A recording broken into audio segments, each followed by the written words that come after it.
आज की प्रवचन में हम सभी जानेंगे कि किस श्राप के कारण स्त्री समय से पहले ही विधवा हो जाती है और ऐसे कौन से कार्य हैं जो एक पतिव्रता स्त्री को अपने जीवन में कभी नहीं करने चाहिए, जिसकी वजह से स्त्रियां समय से पहले ही विधवा हो जाती है। सभी माताओं बहनों से विनम्र निवेदन है कि इस पवित्र कथा को पूरा अवश्य सुने और अपने जीवन में इसके संदेश को अपनाएं। चलिए आपका ज्यादा समय न लेते हुए इस ज्ञानवर्धक कथा को प्रारंभ करते हैं। एक बार की बात है जब भगवान विष्णु के सबसे बड़े भक्त और त्रिलोक में विचरण करने वाले देव ऋषि नारद मुनि जब अपनी वीणा हाथ में लिए हुए आकाश मार्ग से विचरण कर रहे थे, तब उन्होंने आकाश मार्ग से खड़े होकर धरती लोक की ओर दृष्टि डाली। उन्होंने देखा कि धरती लोक में एक सुंदर बगीचे में कुछ स्त्रियां फूल तोड़ रही थीं। वे सभी स्त्रियां देखने में लगभग एक ही उम्र की प्रतीत हो रही थीं। उनके चेहरे पर युवा अवस्था के लक्षण स्पष्ट थे, परंतु देवर्षि नारद ने जब गौर से देखा तो उन्हें एक विचित्र बात दिखाई दी। उसमें से एक औरत के माथे पर सिंदूर नहीं था। वह साफ सफेद वस्त्र धारण किए हुए थी और विधवा हो चुकी थी। वह औरत बहुत उदास दिख रही थी और अपना दुखी जीवन व्यतीत कर रही थी। उसके चेहरे पर गहरी पीड़ा और वेदना के भाव थे। वहीं दूसरी ओर बाकी उसी उम्र की सभी औरतें अपने माथे पर सुहाग की सजावट धारण किए हुए थीं। उनके माथे पर सिंदूर, गले में मंगलसूत्र और हाथों में चूड़ियां शोभायमान थीं। वे सब अपने अपने पतियों के साथ सुख शांति से अपना जीवन व्यतीत कर रही थी। उनके चेहरे पर प्रसन्नता और संतोष के भाव स्पष्ट थे। ये अद्भुत और विचित्र दृश्य देखकर देवर्षि नारद के मन में कई प्रश्न उठने लगे। उन्होंने सोचा कि यह सभी स्त्रियां लगभग एक ही आयु की हैं, एक ही समय में विवाह हुए होंगे, फिर एक विधवा क्यों होगा और बाकी सुहागिन क्यों है? इस रहस्य को जानने की जिज्ञासा से भरे हुए देव ऋषि नारद सीधे जा पहुंचे पाप पुण्य के हिसाब से मनुष्यों को दंड देने वाले और धर्म के रक्षक देवता यमराज के विशाल दरबार में, यमलोक के भव्य दरबार में पहुंचकर देवर्षि नारद ने अत्यंत विनम्रता से, हे धर्मराज, हे न्यायप्रिय देवता, आज मैं आपके समक्ष कुछ महत्वपूर्ण प्रश्नों के उत्तर जानने के प्रयोजन से उपस्थित हुआ हूं। मुझे आशा है कि आप मेरी जिज्ञासा अवश्य शांत करेंगे। तब धर्मराज यमराज अपने सिंहासन पर विराजमान होते हुए अत्यंत शांत और गंभीर स्वर में कहते हैं, हे देव ऋषि, हे त्रिलोक में विचरण करने वाले भगवान के प्रिय भक्त, आप कहिए आपका वह प्रश्न कौन सा है? यदि मैं आपके प्रश्नों के उत्तर को देने में समर्थ हुआ तो मैं अवश्य ही आपको उसके बारे में विस्तार से बताऊंगा। आपकी शंका का समाधान करना मेरा कर्तव्य है। तब देवर्षि नारद जी अपनी बात आगे बढ़ाते हुए कहते हैं, हे धर्मराज, हे न्याय के देवता, आज जब मैं अपनी वीणा लिए हुए आकाश मार्ग से विचरण कर रहा था, तब मैंने धरती लोक में एक अत्यंत विचित्र और आश्चर्यजनक दृश्य देखा। मैंने देखा कि एक सुंदर बगीचे में कुछ स्त्रियां फूल तोड़ रही थी। वे सभी देखने में लगभग एक ही उम्र की प्रतीत हो रही थी। लगता था मानो उनका जन्म भी एक ही समय में हुआ हो। परंतु हे धर्मराज, उसमें से एक औरत विधवा हो चुकी थी। उसके माथे पर सिंदूर नहीं था और वो बहुत दुखी और उदास दिख रही थी। उसकी आंखों में आंसू थे और वो अपना कष्टमय जीवन व्यतीत कर रही थी। वहीं दूसरी ओर बाकी उसी उम्र की सभी औरतें सुहागिन थीं और अपने अपने पतियों के साथ अत्यंत सुख, शांति और समृद्धि से अपना जीवन व्यतीत कर रही थी। उनके चेहरे पर प्रसन्नता और संतोष झलक रहा था। देवर्षि नारद आगे कहते हैं, हे धर्मराज, इस विचित्र दृश्य को देखकर मेरे मन में कई प्रश्न उत्पन्न हो गए हैं। मुझे आपसे बस 3 महत्वपूर्ण बातें जाननी है। मेरा पहला प्रश्न यह है कि आखिर ऐसी कौन सी स्त्री है जो समय से पहले ही विधवा हो जाती है और फिर सारी उम्र दुखी और कष्टमय जीवन व्यतीत करती है? मेरा दूसरा प्रश्न यह है कि किस प्रकार की स्त्री को उसके जीवन में कभी सुख, शांति और समृद्धि की प्राप्ति नहीं होती? और मेरा तीसरा प्रश्न यह है कि वो कौन सी विशेष चीज है जो एक पत्नी अपने पति के बार बार मांगने पर भी अपने पति को कभी नहीं देती और नहीं देनी चाहिए? इस तरह देव ऋषि नारद के तीनों गहरे और विचारणीय प्रश्नों को ध्यान पूर्वक सुनकर धर्मराज यमराज मुस्कुराते हुए कहते हैं, हे देव ऋषि नारद जी, हे ज्ञान के जिज्ञासु, तुम जिन स्त्रियों की बात कर रही हो उनमें से एक स्त्री वास्तव में समय से पहले ही विधवा होकर अपना दुखद और कष्टमय जीवन व्यतीत कर रही है। वहीं दूसरी ओर अन्य सभी स्त्रियां सुहागन हैं और अपने अपने पतियों के साथ अत्यंत खुशी और हर्ष के साथ सुखी जीवन बिता रही हैं। तुम ये जानना चाहते हो कि आखिर ऐसा क्यों है, यह रहस्य क्या है? यमराज आगे कहते हैं, तो सुनो हे देवर्षि, मैं तुम्हें इन सभी गुण प्रश्नों का उत्तर एक अत्यंत रोचक और शिक्षाप्रद कथा के माध्यम से देना चाहता हूं। इस कथा को बहुत ही ध्यान और एकाग्रता से सुनना, क्योंकि यह कथा केवल एक कहानी नहीं बल्कि जीवन का एक महत्वपूर्ण सत्य है। ध्यान रखना कि जो व्यक्ति आधी अधूरी कथा सुनते हैं उन्हें आधा अधूरा ही ज्ञान प्राप्त होता है, जो जीवन में कभी काम नहीं आता और ना ही किसी के हित में होता है। परंतु यदि तुमने इस कथा को पूर्ण एकाग्रता और धैर्य के साथ सुना तो तुम्हारे तीनों प्रश्नों के उत्तर इस कथा को सुनने के पश्चात स्वतः ही तुम्हें मिल जाएंगे। फिर देवर्षि नारद अपने हाथ जोड़कर अत्यंत विनम्रता से कहते हैं, हे धर्मराज, हे न्याय के देवता, मैं आपको वचन देता हूं, मैं आपके श्रीमुख से निकली इस पवित्र कथा को पूर्ण एकाग्रता और ध्यान से सुनूंगा। मैं एक एक शब्द को अपने हृदय में धारण करूंगा और इस कथा के समाप्त होने के बाद मैं संसार की समस्त नारियों तक, समस्त स्त्रियों तक इस महत्वपूर्ण कथा को आपके माध्यम से अवश्य पहुंचाऊंगा, ताकि वे सभी इससे शिक्षा ले सकें। देवर्षि नारद की यह दृढ़ संकल्प भरी बात सुनकर यमराज संतुष्ट होते हुए कहते हैं, हे देवर्षि नारद, हे भगवान के प्रिय भक्त, सबसे पहले मैं तुम्हें उस पतिव्रता स्त्री की विस्तृत कहानी सुनाना चाहता हूं जो सुहागन बनकर अत्यंत सुखी जीवन जी रही है। और हे देवर्षि, जिस सुहागन स्त्री की तुम बात कर रही हो वह स्त्री और कोई नहीं बल्कि कौशल देश के महाराज के एक साधारण नौकर की धर्मपत्नी है। वह नौकर यद्यपि गरीब था परंतु उसका हृदय बहुत विशाल और पवित्र था। वह स्त्री जिस नौकर की पत्नी है उस नौकर को अपनी पत्नी पर पूरा और अटूट विश्वास है। वह हमेशा कहता रहता है कि मेरी पत्नी एक सच्ची चरित्रवान, पवित्र और पतिव्रता स्त्री है। वह नौकर अपनी पत्नी की प्रशंसा नगर में हर किसी से किया करता है और अपने सभी साथियों से, अपने मित्रों से गर्व के साथ अपनी पत्नी के गुणगान किया करता है। फिर धर्मराज आगे की कथा सुनाते हुए कहते हैं, हे देवजस्सी नारद जी, धीरे धीरे उस नौकर की पतिव्रता पत्नी की चर्चा और प्रशंसा समस्त नगर में होने लगी। लोग आपस में कहने लगे कि कौशल नरेश के नौकर की पत्नी बहुत ही सती, सावित्री और पतिव्रता स्त्री है। धीरे धीरे ये बात फैलते फैलते हुए राजा के विशाल दरबार में भी जा पहुंची। जब राजा ने अपने दरबार में ये बात सुनी तो उन्हें भी जिज्ञासा हुई। राजा ने तुरंत अपने उस नौकर को अपने दरबार में बुलवाया।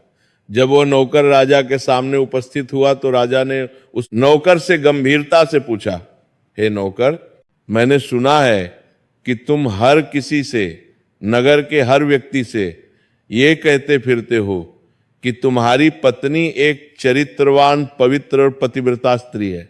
क्या वास्तव में सच में तुम्हारी पत्नी एक चरित्रवान और पतिव्रता स्त्री है? और क्या तुमको पूरा विश्वास है, पूर्ण आस्था है कि तुम्हारी पत्नी एक पवित्र स्त्री है और तुम्हारे अलावा किसी भी पराये मर्द को, किसी अन्य पुरुष को आंख उठाकर भी नहीं देखती? क्या इस बात का, इस दावे का कोई प्रमाण, कोई सबूत तुम्हारे पास है? राजा की इस गंभीर बात को सुनकर नौकर ने अत्यंत दृढ़ता और विश्वास से भरे स्वर में कहा, हे महाराज, हे कौशल नरेश, मुझे अपनी धर्मपत्नी पर पूरा और अटूट विश्वास है। मुझे पूर्ण आस्था है कि वह एक सच्ची पतिव्रता स्त्री है। मेरी पत्नी अत्यंत पवित्र और संस्कारी है।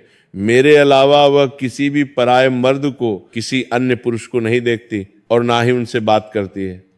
नौकर की इस दृढ़ विश्वास भरी बात को सुनकर राजा के एक चतुर और अनुभवी मंत्री ने, जो दरबार में उपस्थित था, व्यंग्य भरे स्वर में कहा, क्षमा चाहता हूं महाराज, परंतु ऐसा कैसे हो सकता है कि एक स्त्री किसी अन्य पुरुष को न देखे? यह तो बिल्कुल असंभव है, यह नहीं हो सकता। हे महाराज, ये नौकर बस बातें बना रहा है।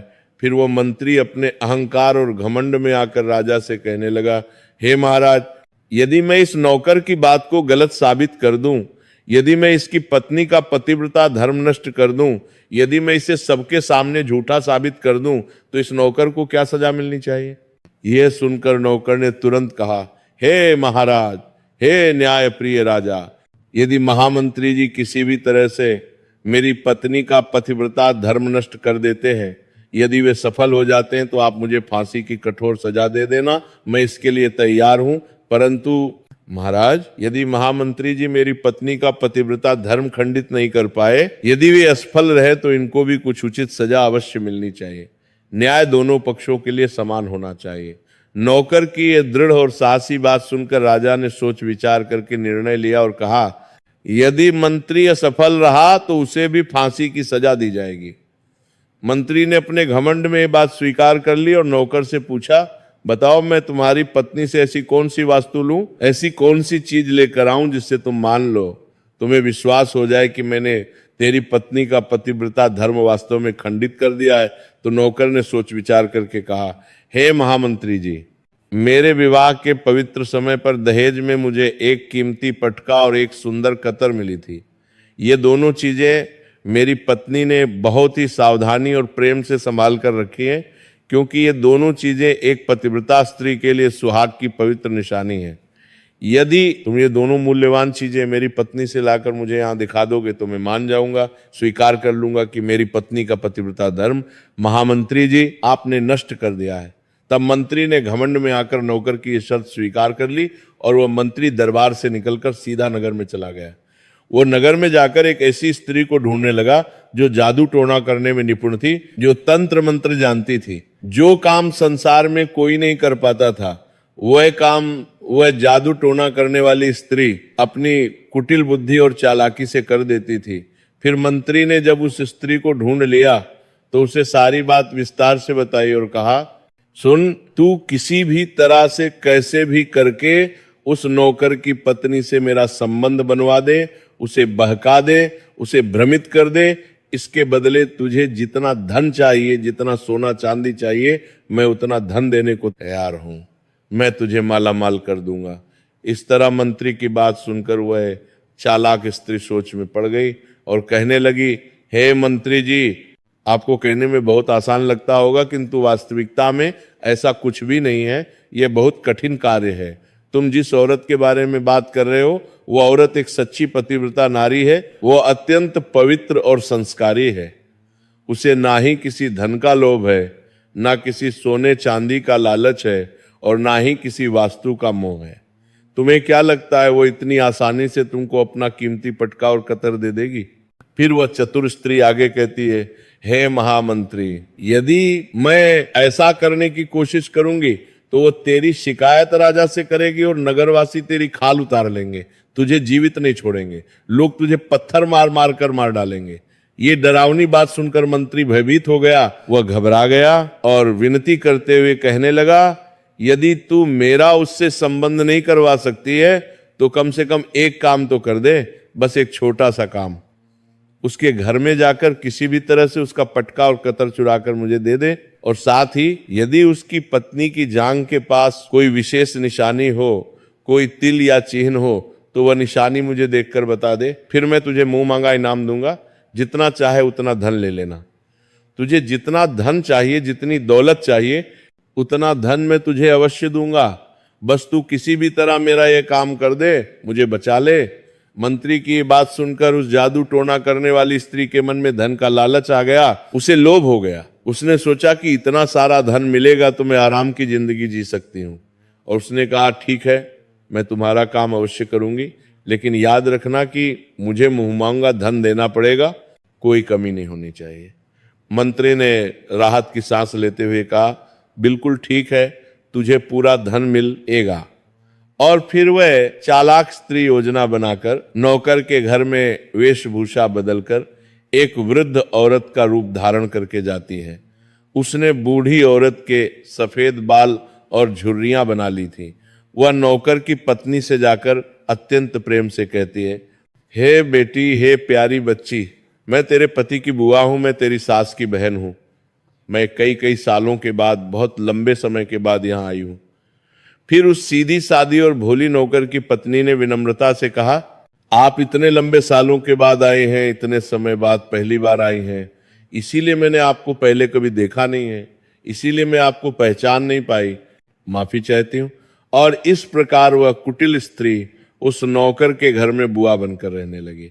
नौकर की सीधी सादी और भोली पत्नी ने उस स्त्री को अपनी बुआ समझकर बहुत आदर सम्मान दिया, उसकी खूब सेवा की।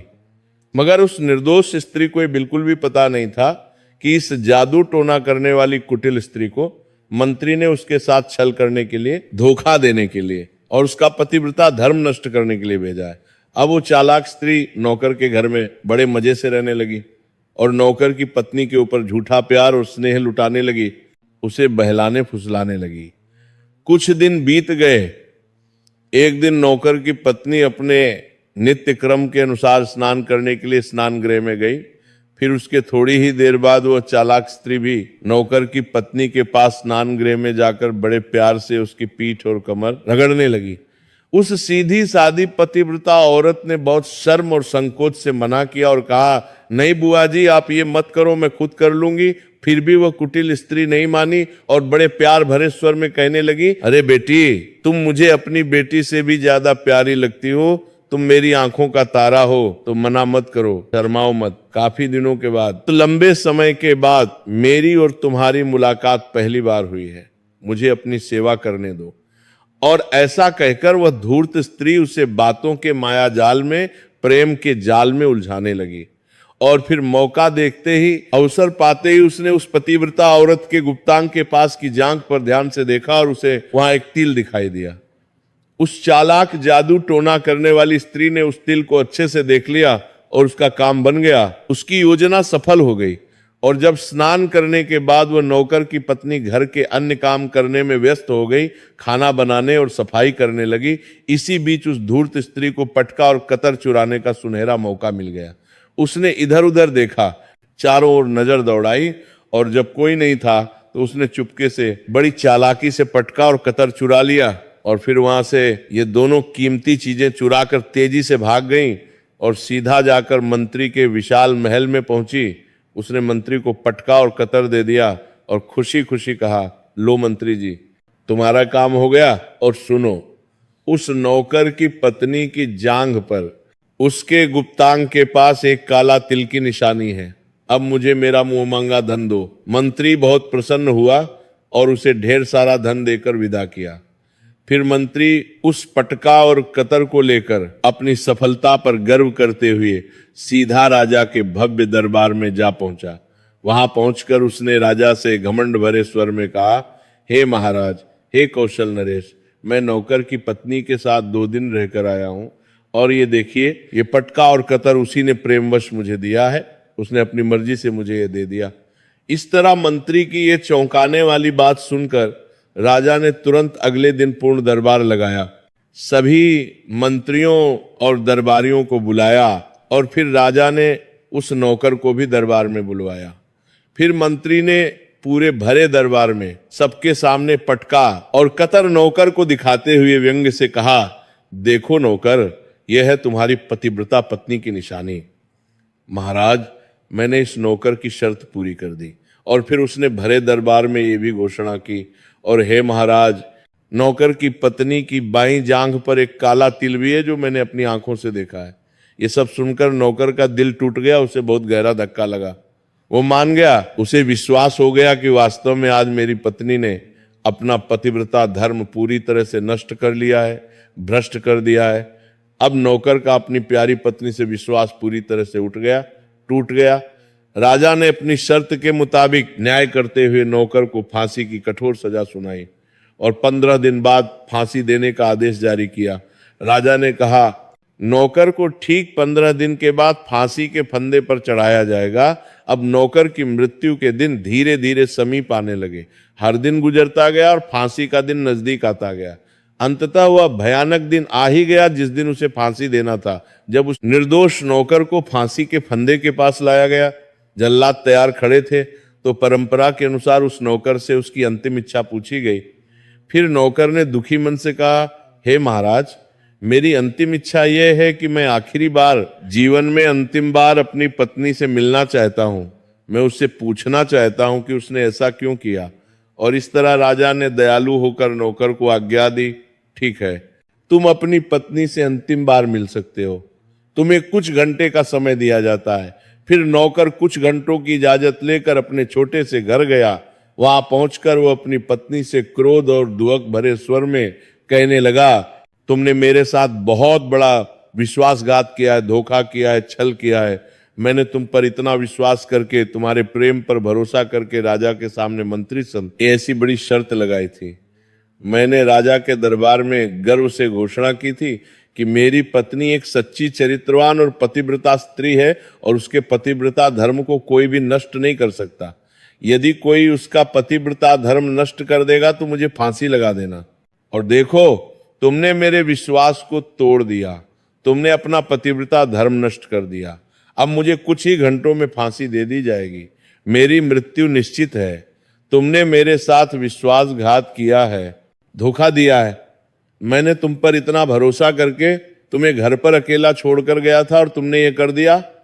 नौकर की ये दुख भरी और क्रोधित बात सुनकर उसकी पतिव्रता पत्नी बहुत हैरान हुई, उसे कुछ समझ नहीं आया। फिर उसने अपने पति को पूरी सच्चाई बताई। उसने उस चालाक स्त्री की बात बताई जो उसके पति की बुआ बनकर उसके घर पर आई थी। उसने कहा, सुनो, मैंने कुछ भी गलत नहीं किया। एक बुआ आई थी जो आपकी बुआ बताकर आई थी, मैंने तो उनका बहुत आदर सम्मान किया। मुझे नहीं पता कि पटका और कतर कहाँ गए, मगर नौकर को अपनी पत्नी की सच्ची बातों पर बिल्कुल भी विश्वास नहीं हुआ। उसे लगा कि वो झूठ बोल रही है। वो उदास और निराश होकर वापस राजा के दरबार में पहुंच गया। फिर किसी कारणवश राजा ने उस नौकर की फांसी की सजा कुछ और दिनों के लिए टाल दी, स्थगित कर दी और उसे राज्य की कैद में डलवा दिया। अब नौकर की पतिव्रता पत्नी ने सोचा कि मुझे अपने निर्दोष पति को बचाना होगा, उसे न्याय दिलाना होगा।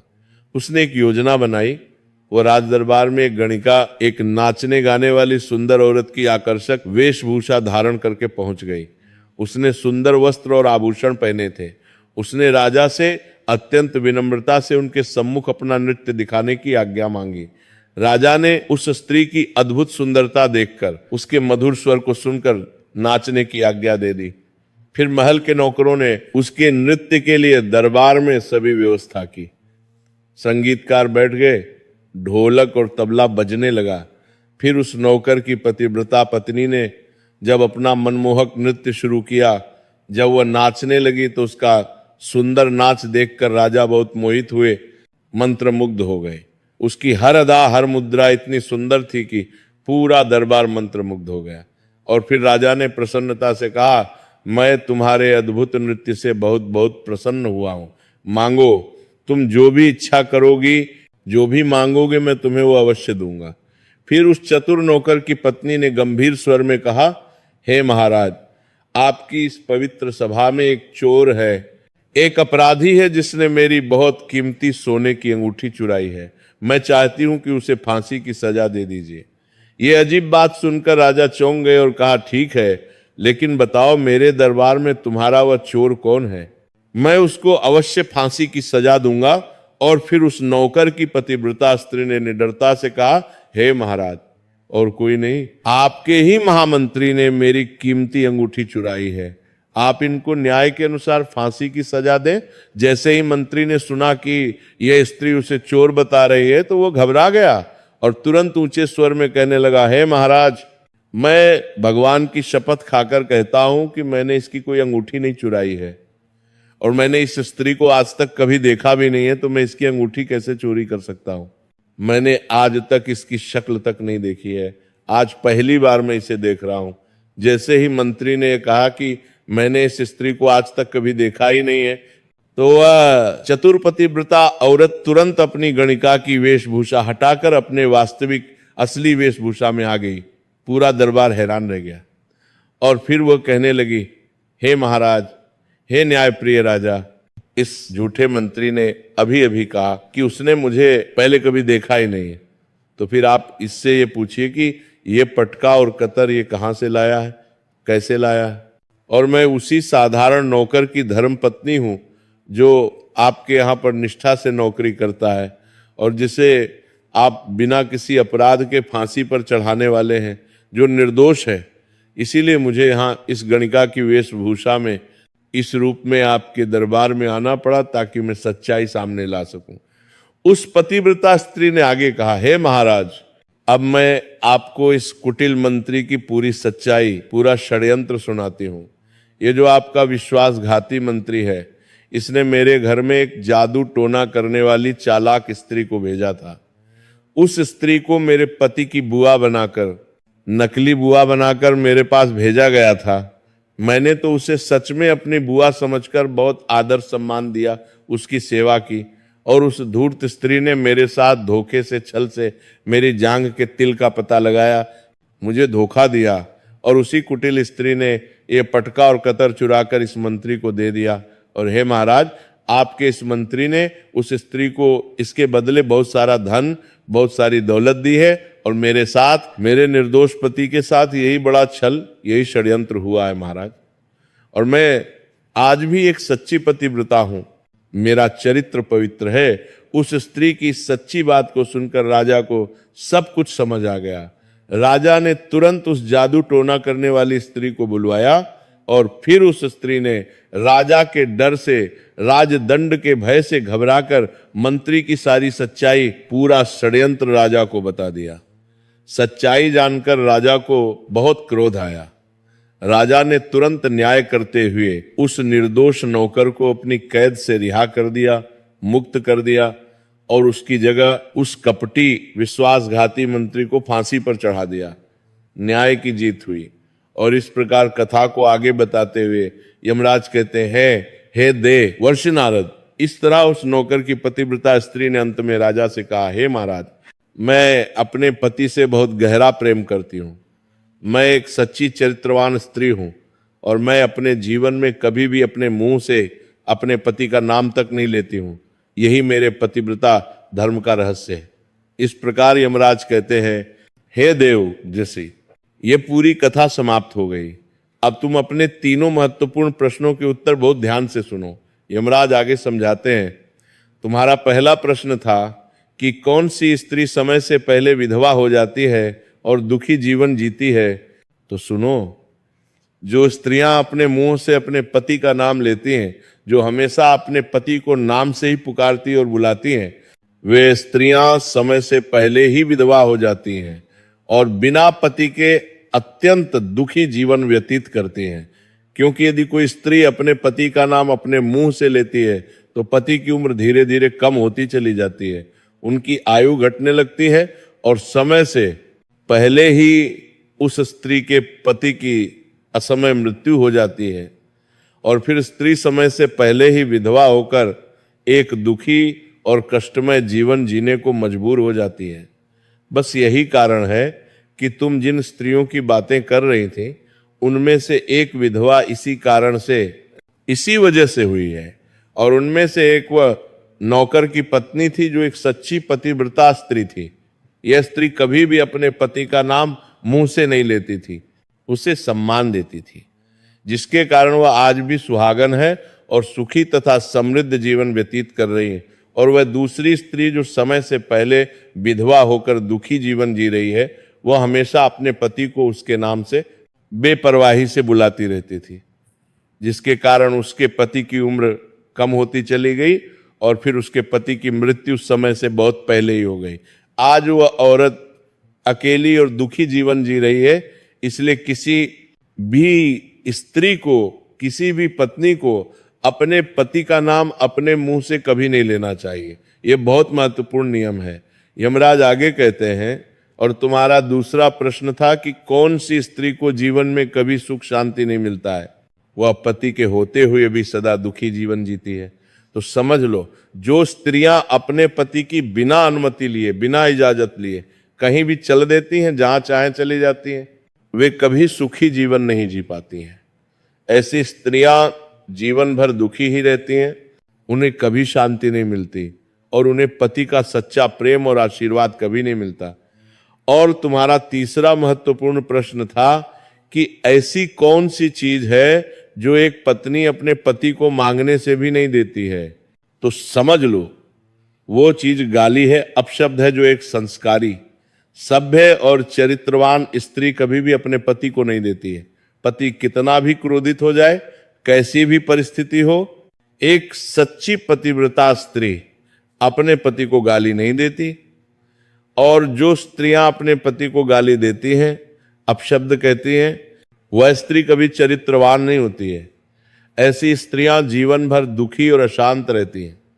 उनके जीवन में कभी सच्चा सुख नहीं आता, कभी शांति नहीं मिलती, और समय से पहले ही ऐसी स्त्रियां विधवा हो जाती हैं, क्योंकि उनके अपशब्दों से पति की आयु कम हो जाती है। और इस प्रकार धर्मराज यमराज की ज्ञानवर्धक कथा सुनने के बाद देवर्षि नारद अपने तीनों प्रश्नों का संतोषजनक उत्तर पाकर बहुत प्रसन्न और संतुष्ट हो जाते हैं।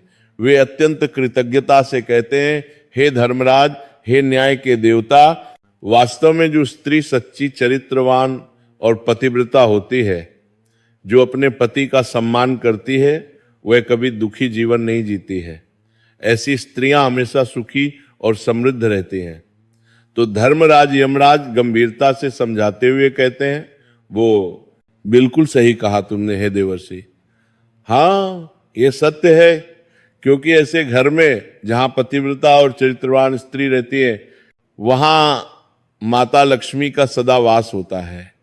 देवी लक्ष्मी ऐसे घरों में प्रसन्नता से निवास करती हैं और वह घर धन दौलत समृद्धि और खुशियों से हमेशा भरा रहता है। उस घर में कभी अभाव नहीं आता, कभी दुहक नहीं आता। चरित्रवान और पतिव्रता स्त्रियां अपने घर को, अपने परिवार को स्वर्ग के समान सुंदर और शांतिमय बना देती हैं। उनके आचरण से, उनके संस्कारों से पूरा परिवार सुखी रहता है। धर्मराज यमराज आगे कहते हैं, हे देवर्षि नारद, इसीलिए संसार की सभी स्त्रियों को, सभी माताओं और बहनों को ये 3 महत्वपूर्ण बातें हमेशा याद रखनी चाहिए। पहली बात, कभी भी अपने पति का नाम मुंह से नहीं लेना चाहिए, उन्हें सम्मान से संबोधित करना चाहिए। दूसरी बात, पति की अनुमति के बिना कहीं नहीं जाना चाहिए, उनकी इजाजत लेनी चाहिए। और तीसरी बात, कभी भी अपने पति को गाली या अपशब्द नहीं कहने चाहिए, हमेशा मधुर और सम्मानजनक शब्दों का प्रयोग करना चाहिए। यही एक पतिव्रता स्त्री के लक्षण है और यही सुखी वैवाहिक जीवन का रहस्य है। देवर्षि नारद अत्यंत प्रसन्न होकर कहते हैं, हे धर्मराज, आपने मुझे बहुत ही महत्वपूर्ण ज्ञान दिया है। मैं अब इस पवित्र कथा को समस्त लोकों में, धरती के कोने कोने में फैलाऊंगा, ताकि सभी स्त्रियां इससे शिक्षा ले सकें और अपने जीवन को सुखमय बना सकें। यह कथा निश्चित रूप से अनगिनत स्त्रियों के जीवन में सकारात्मक परिवर्तन लाएगी। यमराज जी आशीर्वाद देते हुए कहते हैं, जाओ हे देवर्षि, जाओ और इस पवित्र संदेश को सभी तक पहुंचाओ। यह तुम्हारा धर्म है, यह तुम्हारा कर्तव्य है। जो स्त्रियां इस कथा को सुनेंगी और इसके उपदेशों का पालन करेंगी, वे सदा सुहागन रहेंगी और उनका जीवन सुख, शांति और समृद्धि से भरा रहेगा। देवर्षि नारद धर्मराज यमराज को प्रणाम करते हैं और अपनी वीणा लेकर यमलोक से प्रस्थान करते हैं। वे त्रिलोक में विचरण करते हुए इस महत्वपूर्ण कथा को सभी तक पहुंचाते हैं। इस प्रकार ये पवित्र कथा समाप्त होती है, जो हमें सिखाती है कि एक पतिव्रता स्त्री के 3 मुख्य गुण होते हैं। पति का नाम न लेना, पति की अनुमति से ही कहीं जाना और पति को कभी अपशब्द न कहना। जो स्त्री इन 3 नियमों का पालन करती है, वह सदा सुहागन रहती है और उसका जीवन सुख समृद्धि से भरा रहता है। उसके घर में लक्ष्मी माता का वास होता है और उसका पति दीर्घायु होता है। ये कथा हमें यह भी सिखाती है कि सत्य की हमेशा जीत होती है।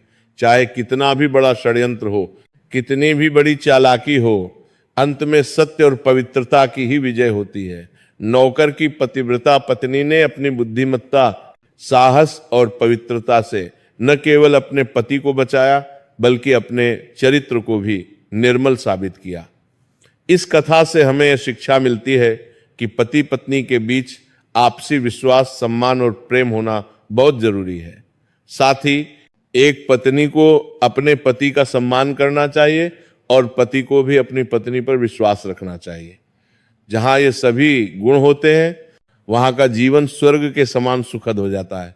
माताओं और बहनों को इस कथा से यह संदेश मिलता है कि पतिव्रता धर्म का पालन करने से न केवल उनका जीवन सुखी रहता है, बल्कि उनके पति की आयु भी लंबी होती है और परिवार में हमेशा खुशहाली बनी रहती है। ये प्राचीन ज्ञान आज भी उतना ही प्रासंगिक है जितना पहले था। इसलिए सभी माताओं और बहनों से विनम्र निवेदन है कि इस पवित्र कथा को ध्यान से सुने, इसके संदेशों को अपने जीवन में उतारें और अपने आसपास की अन्य महिलाओं तक भी इस ज्ञान को पहुंचाएं। इससे समाज में सुख, शांति और समृद्धि का वातावरण बनेगा और परिवारों में प्रेम और सद्भाव की वृद्धि होगी। अगर यह पवित्र और शिक्षाप्रद कथा आप सबको अच्छी लगी हो, यदि आपको इससे कुछ सीखने को मिला हो, तो कृपया कमेंट में जय श्री राम अवश्य लिख देना और इस महत्वपूर्ण संदेश को